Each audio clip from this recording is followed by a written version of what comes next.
নির্বাচন সন্নিকটে এবং নির্বাচনকে ঘিরে যে সাধারণ মানুষের আবেগ উৎকণ্ঠা সেটা দিনে দিনে বেড়েই চলেছে। দীর্ঘদিন পরে মানুষ তাদের ভোটাধিকার প্রয়োগের স্বপ্ন দেখছে এবং মানুষ স্বপ্ন দেখছে এমন একটি গণতান্ত্রিক ব্যবস্থা আনার আমাদের শাসন ব্যবস্থায়, যেটা আমাদের দেশকে সামনে এগিয়ে নিয়ে যাবে, একটি উন্নত অর্থনীতি প্রদান করবে এবং আমাদের দেশকে একটা উন্নত রাষ্ট্রে পরিণত করবে।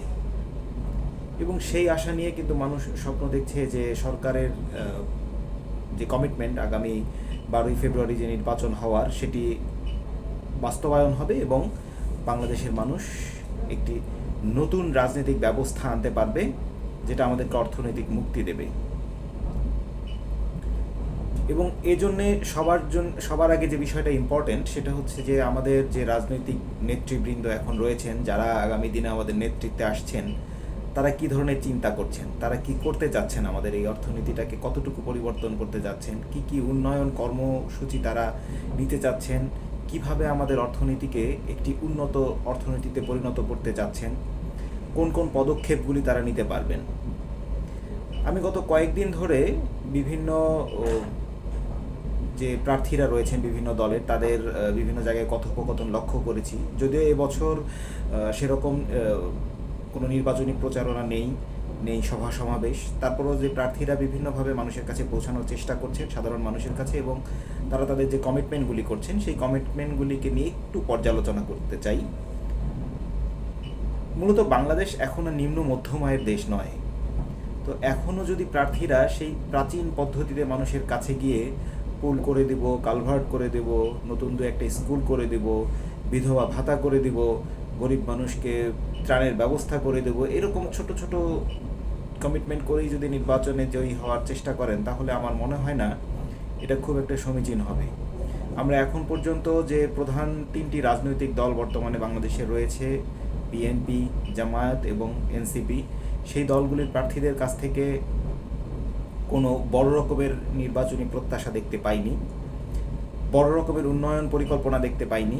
আমরা এখনো পর্যন্ত জানি না যে তারা আসলে কিভাবে আমাদের দেশকে এগিয়ে নিয়ে যাবেন। আমরা মার্কিন নির্বাচনের আগে দেখেছিলাম যে ট্রাম্প কিন্তু বলেছিলেন যে মেক আমেরিকা গ্রেট অ্যাগেইন। তিনি আমেরিকাকে আবার গ্রেট করার যে পদক্ষেপ, যে কমিটমেন্ট করেছিলেন দেশের জনগণের কাছে, এবং সেই কমিটমেন্টের কারণেই কিন্তু জনগণ তাকে নির্বাচিত করেছিল।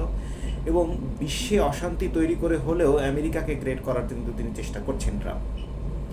তো আমাদের দেশে আমরা অশান্তি চাই না, আমরা শান্তিপূর্ণভাবে আমাদের দেশের উন্নয়ন চাই। আমরা চাই আমাদের অর্থনীতিটাকে একটা স্ট্যাবল পর্যায়ে নিতে। আমাদের দেশে দারিদ্র থাকবে না, আমাদের দেশে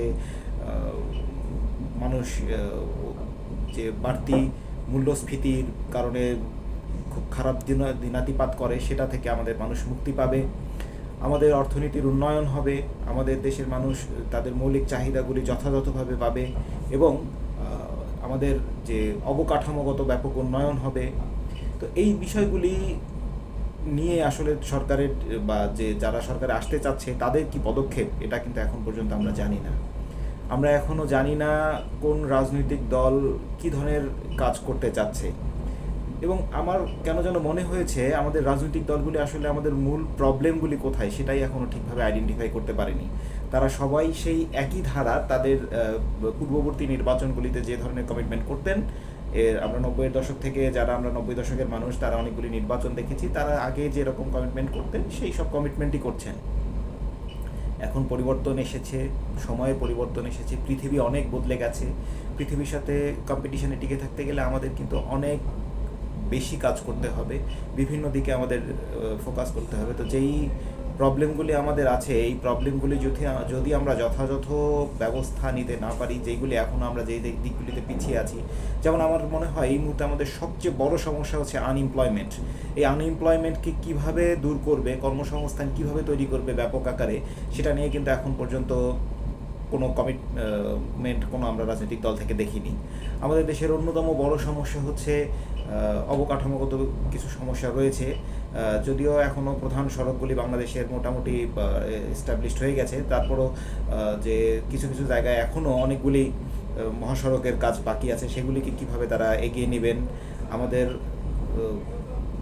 যে সম্পদের যে যে খনিজ সম্পদগুলি রয়েছে সেই খনিজ সম্পদগুলি কীভাবে ব্যবহার করবেন, মূলত এই দিকগুলিতে আসলে ফোকাস তারা করা উচিত। সেগুলির দিকে বিষয়ে এখনও পর্যন্ত তারা কোনো কমিটমেন্ট করেনি। তবে আমি আশা করবো যে এখন অল্প কয়েকটা দিন রয়েছে, আমাদের ছোট মাথায় হয়তো এই সবগুলি সমস্যা আসবে না।